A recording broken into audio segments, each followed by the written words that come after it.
100%, and I credit a lot of my success to Russ, and because when he's a Hall of Famer, he's an MVP, scoring champ. Like he has it all the accolades. The only thing he's missing is a ring, and so for me, it's seeing how he brings it every single day as a leader, as a player, as a father, as a man. Like, he is the best teammate probably I've ever had. And just in terms of his leadership, probably one of the best leaders I've been around. Because he holds himself accountable. He holds himself to a certain standard.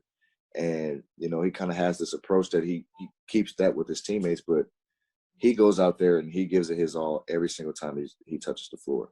And, to see him average triple-doubles, average 30-point triple-doubles over the last few years, it's not by accident, and that's hard work, that's dedication, that's going out there and giving it your all every single night. And I looked at that and I was like, okay, well, I can do that. I can play hard every single night.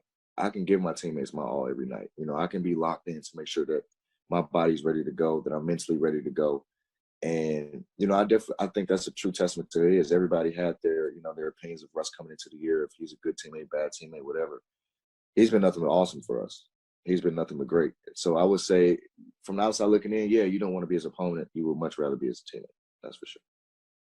Let's dive right into it because there's really only one question, as I said, with the Lakers. It's not about can they make a deep playoff run in L.A.? Can they win a championship or not? These three guys, yes or no? Well, they can win a championship. I'm not going to pick them as my favorite. It's still going to be the Brooklyn Nets. A healthy Brooklyn Nets team, I think, is incredibly formidable, and that would they would definitely receive my edge. But I also think it's going to be interesting because it's something I'm going to elaborate more extensively on First Take about.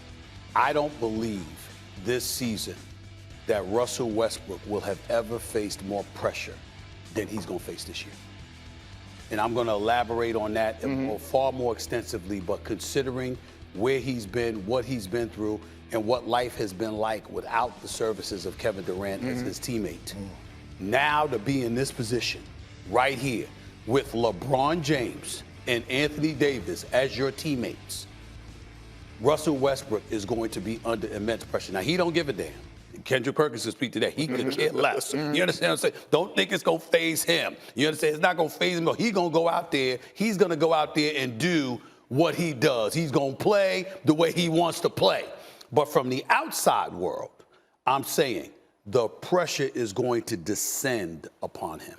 And you played with him in Oklahoma City. The one thing he doesn't have on his resume is a championship. How will that pressure affect a 32-year-old Russell Westbrook? Well, the thing about Russ is that he don't give a damn, right? And that's a good thing in a way because, like I said, he's back in his hometown, so he's going to play with extra pride. And again, Greeny and Stephen A., he hasn't played with a big like Anthony Davis. Like a pick and roll with Russell Westbrook and Anthony Davis is dangerous for the NBA, especially if Anthony Davis decides to embrace playing the center position, being that role guy, that lob threat at the basket. Because I strongly believe that LeBron James, he's willing to take a back seat and be that third option type guy.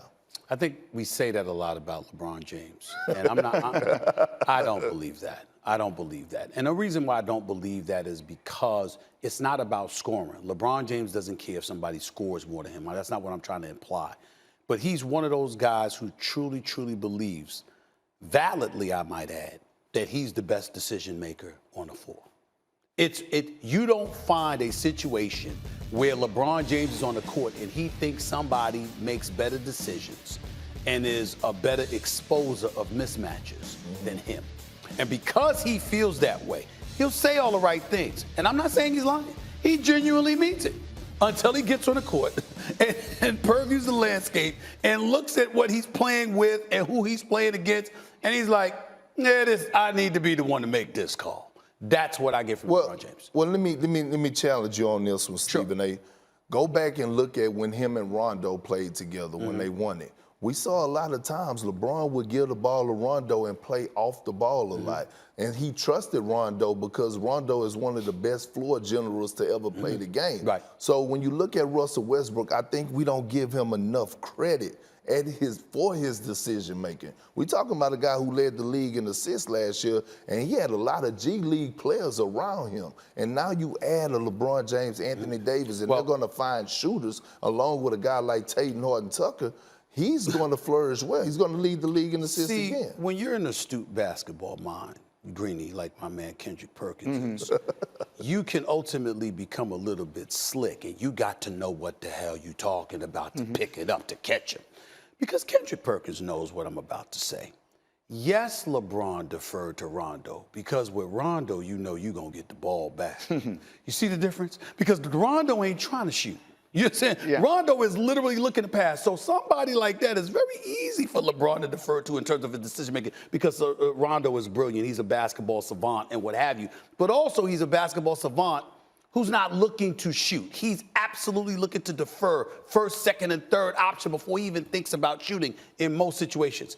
That's not Russell Westbrook. And Russell Westbrook, here's the thing that I think needs to be said in a positive way about Russell Westbrook. He's not selfish. The fact that people talk about him like, you know, like he's selfish. No, that's not him. He's dogged.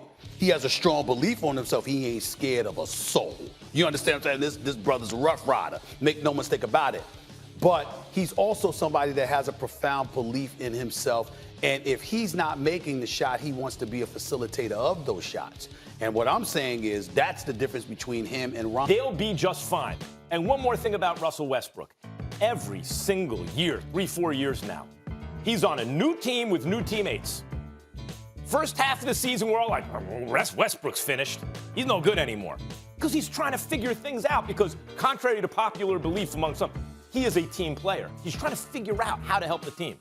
Second half, he's figured it out. He's learned his teammates. He knows his role. And then in the second half of every year, we go, he's having an MVP caliber second half. I expect the same thing to happen this year.